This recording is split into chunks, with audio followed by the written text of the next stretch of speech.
it's a soft target, such as a bunker or building, it goes through the target and detonates. If it's a hard target, such as an armored vehicle, a tank, or a heavily fortified building, as soon as it hits the target, it explodes. AK-153 small, right? Yeah. How much is the weight? 16.92 pounds, right? Yeah. All right. Immediate action. Each Marine begins to unpack the weapon's components, from the high explosive rocket to the launch tube. These pieces, when put together, can take out anything, from a reinforced bunker to the world's most powerful tanks. The SMAW developed from the original bazooka of World War II. But new generations of development have created a far more powerful weapon. This is how the Marines are taught to carry the weapon. It's the cradle carry, what we like to call it, and this is their life and limb right here. You have your shoulder rest right here, so you're going to just simply pull it out, put it in your shoulder, just like this. So after you pull it out, you're going to hold it, small, just like this, looking down range and firing your target. And once you have the target locked on, you go ahead and fire your rocket down range to your target. Training is intense because the consequences of failing could be deadly. Instructors stand next to the Marine shooters to give guidance and grade performance.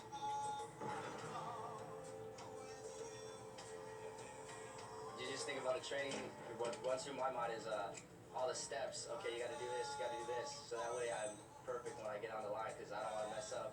You know, these are dangerous weapons we're handling, so you definitely don't want to mess around with them. But when deployed properly, there's nothing like the SMAW's deadly effectiveness. These trainees are required to make an 80% hit rate or face getting cut. Everyone's doing outstanding. As you can see, my target down range got blown up. And that's the first time I've ever seen that one. So the Marines are hitting the targets very, very continuously, so my hat's off to them.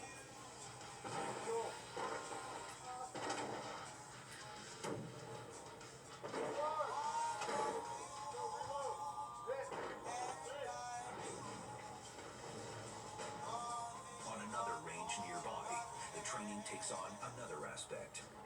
This section of new Marines not only has to hit their target, they have to work as a team. The weapon, a mortar. We have the 60mm mortar out here today. It's a smoothbore muzzle loader. It's a high angle fire weapon.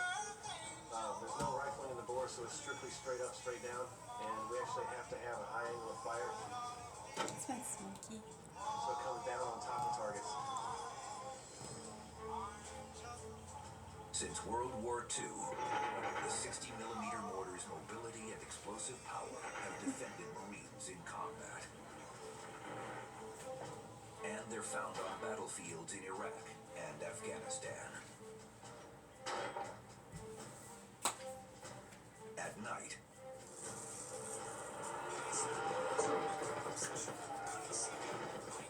mortars can fire illumination rounds that drop using parachutes, lighting up the entire battlefield for machine gunners. Most of the time, a mortar is deployed in the field actually to cover the advance of an infantry unit. And it's my job and the job of my students in the future to actually put rounds there so that enemy has to duck. Now they can't shoot at anybody. And hopefully there's not as many of them when the riflemen get there. Training in mortar fire is as much about working together as it is about hitting a target.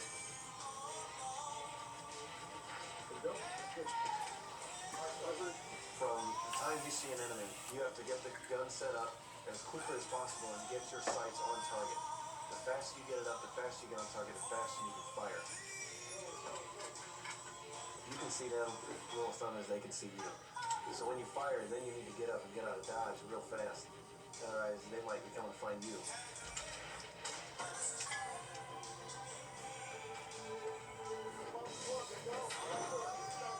As the weeks of training have progressed, these Marines are now being graded on teamwork as much as skill. Marine instructors witness the development firsthand as the intense study and hardcore training forges a new character. They basically start getting more mature. They understand that we're going to give them tasks to do by themselves and to actually do it by themselves without anyone telling them to do it. Day by day, they just keep growing smarter. They'll have to be smarter as these Marines now take a step up in their training. Now, these new Marines are about to get up close and personal with the enemy in the high-intensity adrenaline pump that the Marines call room clearing.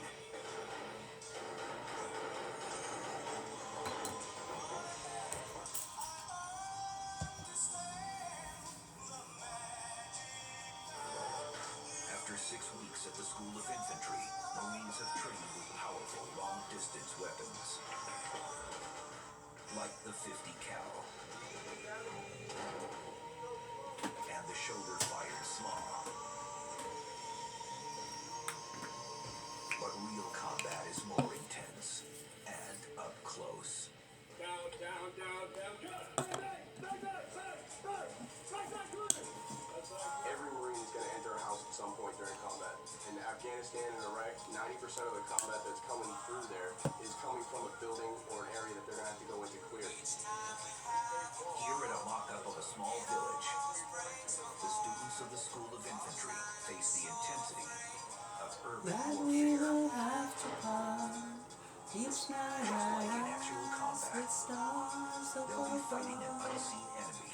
Why close must I quarters. be a teenager in Using love? live ammunition. Room clearing is Next day I feel so kinetic event. sad. From the kick out of the door to clearing the corner, straight into the Look middle of the good floor, with you the have to know bad. the guys in your squad. You gotta know what's going on with everybody else. Because, I mean, if you don't, someone could Why get shot. must I be a They begin with an teenager unloaded in walkthrough. love? I cried a tear A grenade for toss. nobody but you. I'll be a lonely one if you should sail through. If you want to make me cry, that won't be so hard to do. I'll still go on loving you. There are specific Each rules to night follow I in the chaos of ask the close-quarter combat. stars up So above. basically what happens is the Marine comes in, he's Why going to check his must fatal I front. be a teenager He's in going to move towards the love? side to check his first threat. His first threat is this target right here, so he shoots a For hammer tear nobody but you. into the chest. The next is going to be a hammer tear into that chest right there. If you Then to should ensure that sail the target is down, he shoots through, one shot to the if head, you one want shot to to the head as he make me moves to the cry, door. that won't be so hard to do. Once both I'll sides still move go clear, they say on room all clear. loving They're going to you. move their weapons down, and then they move out of another room if there is another room. The intensity of the training can Why cause these must new I Marines be to make a mistakes, teenager in love? which is why this training is so vital. When you get in country, there's not going to be those safety checks, and the last thing you want to do is hurt another Marine. So if they're yelling, it's for a damn good reason. What was that? What was that? Who are you talking? House clearing, it's a lot of fun when done right. It's beautiful to watch when done right, but it can be very dangerous. It's a very harrowing experience in real life. Now, after walkthroughs with their instructors, the teams of Marines go into mock combat, fully loaded.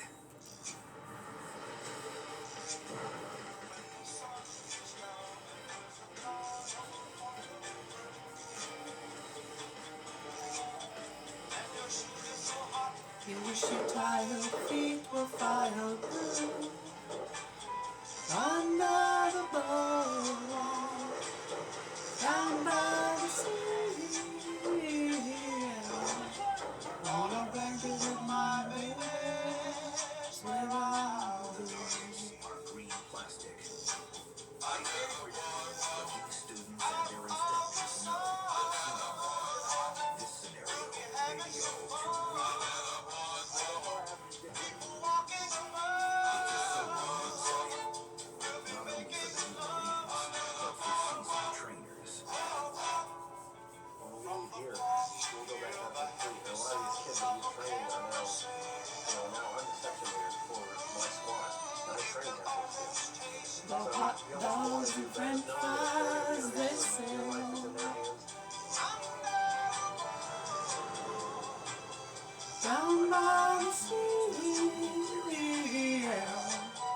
on a blanket with my baby, that's where I'll be. Unified fighting force. Out of the sun. Originally, when they come to us, they're instantly going to be so why they do worse. Here we teach them what to do and why they're doing it so they can understand it when they get to the fleet and move on to combat units. So that they become a figure instead of just an acting role.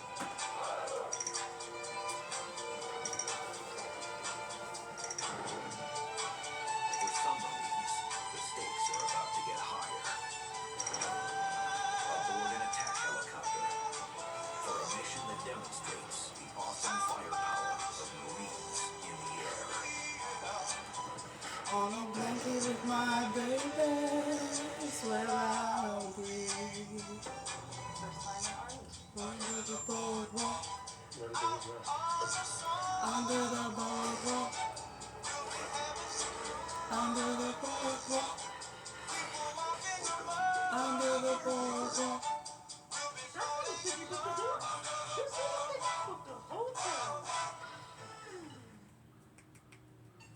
Since forever, we've hated Mondays.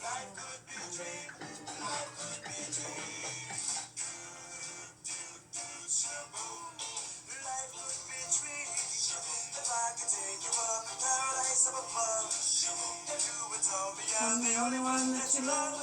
Life would be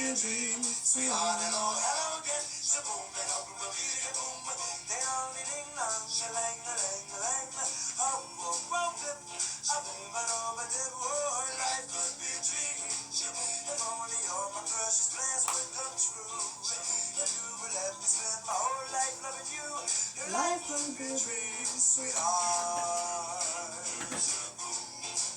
Every time I look at you, something is on my mind. If you do what I want you to, baby, we feel so high. Life would be a dream. Shaboom, if I can take you up in paradise up above. Shaboom, tell me, darling, I'm the only one that you love.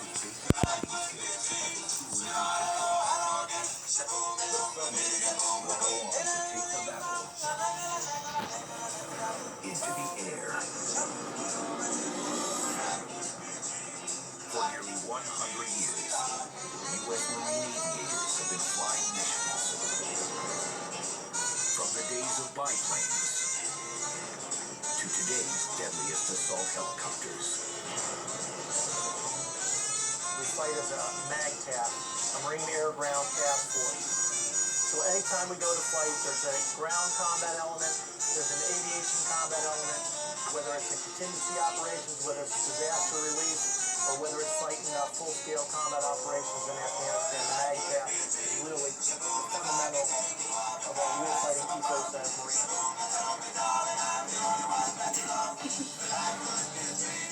Marine aircraft ranges from C-130 cargo planes to the massive troop transport helicopters. At the Marine Air Base at Camp Pendleton, pilots are preparing for a training run. Today, they're loading rockets and machine gun ammo for a mission that simulates an air assault on a distant target.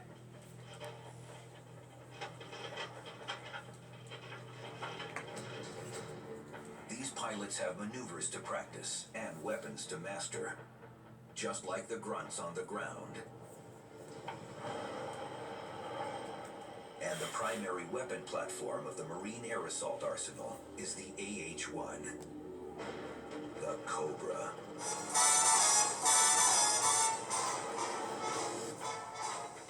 58 feet long, only 38 inches wide at the cabin. This sleek, four-bladed chopper is the cutting edge of military helicopter technology. You can see by the nature of that platform, it's not for hauling cargo around. Its sole mission in life is to deliver ordnance against our nation's enemies. Today's training mission is about to go hot.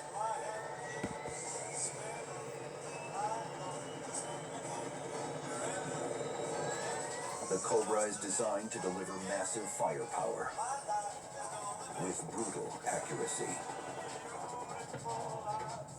The Cobra's nose contains the lead-spitting 20mm cannon, capable of firing 750 rounds a minute, or 11 rounds per second. We have different types of warheads on them. We have tracers, and we also have our semi-armored piercing high explosive incendiary round, which essentially it's got a little explosive inside it and acts like a little mini grenade every time we shoot those out. So one can imagine that you're essentially getting shot 11 rounds per second with these high explosive rounds. It creates a lot of damage.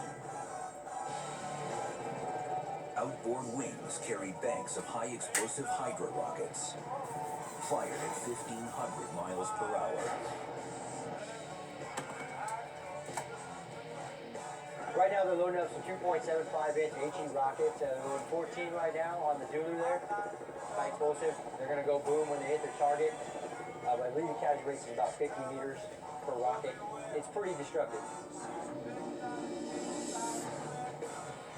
These 5 pounds of high explosives can flatten buildings. Fragments of iron erupt from the warhead, killing everything in a circle of 150 feet. The Cobra can carry 19 of these devastating devices on each side. Basically, you have a lot of things loaded for one in the Cobra. I mean, go out there and fight pretty much anything on the battlefield today.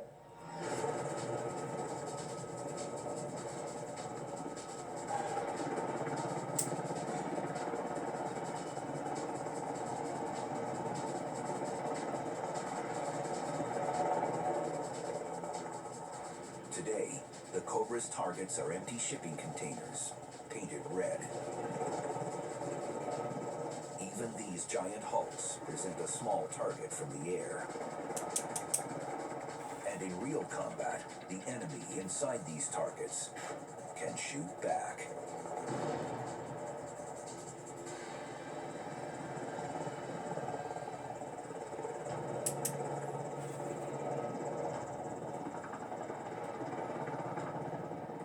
The sound of incoming Marine Cobras is known and feared around the world. It's a very, very large blade. Distinctive sound. As a matter of fact, that oral signature is what the enemy fears. So when you have AH-1s flying overseas in Afghanistan, typically the shooting stops until they go away. When the enemy hears those helicopters coming, they know that it's typically not going to work out very well for them. Attacking Cobras usually have backup from the Marines' workhorses of the air, the legendary Hueys. The original model flew thousands of missions in Vietnam, becoming an icon of that entire war and era. You watch Vietnam movies, you see Huey gunships going in, everything from resupply to troop insert. Now you have the same Huey for this century, which has better sensors, better avionics, carry more people, more fuel, and also more ordnance. So, utility helicopter with a twist in a sense.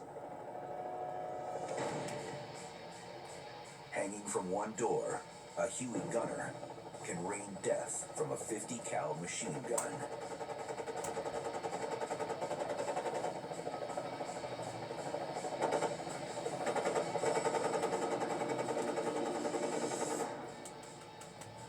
the other side, lead spews from a GAU-17 minigun with 6 rotating barrels. It has an exceptionally high rate of fire, 3,000 rounds per minute. It's really going to give you the capability to throw a lot of rounds downrange. It has a great suppressive capability. It will give you a lot of firepower when you need it. So it's one of the guns we love to have overseas.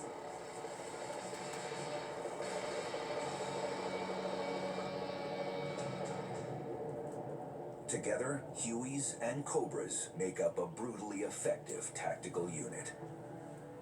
The combined guns providing a devastating field of fire, front, side, and rear.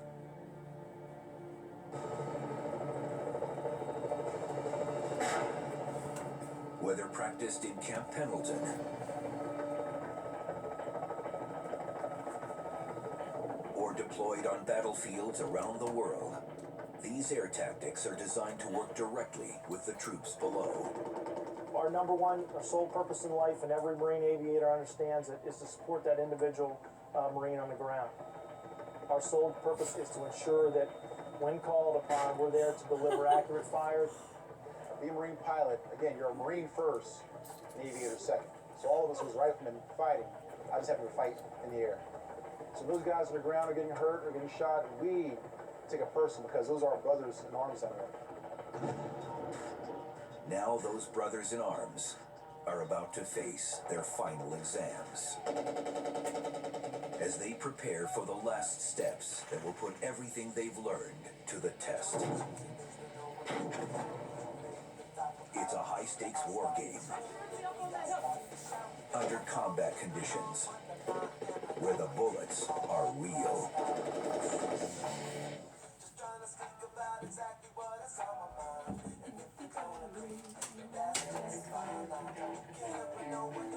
The Mojave Desert. It's dawn, and the Marines are moving in.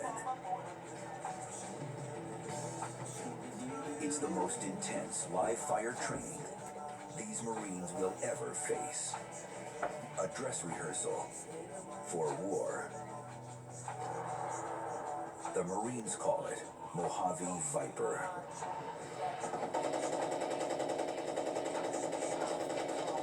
It is the Marine Corps' premier live-fire training range in the United States, due to it being just under 940 square miles of what is essentially free-fire area. Mainly for all platoons working together as one. Maneuver warfare, essentially. How to use all of our elements and assets organic to our company and apply them all at one time. New Marines have trained for 2 months. Those that survived the cut at SOI must now spend 30 days here at Mojave Viper under combat conditions to complete this notorious final exam. Just the aspect of living in austere conditions for close to a month allows the Marines to get in the mindset that they need to deal with the conditions and the environment that they'll be facing in Afghanistan. Today's training mission doesn't have a name, just a number. This particular one, it's known only as Range 400. There is no other name for it because everybody in the Marine Corps knows that. Range 400 for probably close to 3 decades now has been the literal crucible for a Marine rifle company. It has made any number of rifle companies significantly more advanced, and it's probably broken its fair share of companies as well. Stonefire Non honors ancient baking traditions, but it goes great with anything.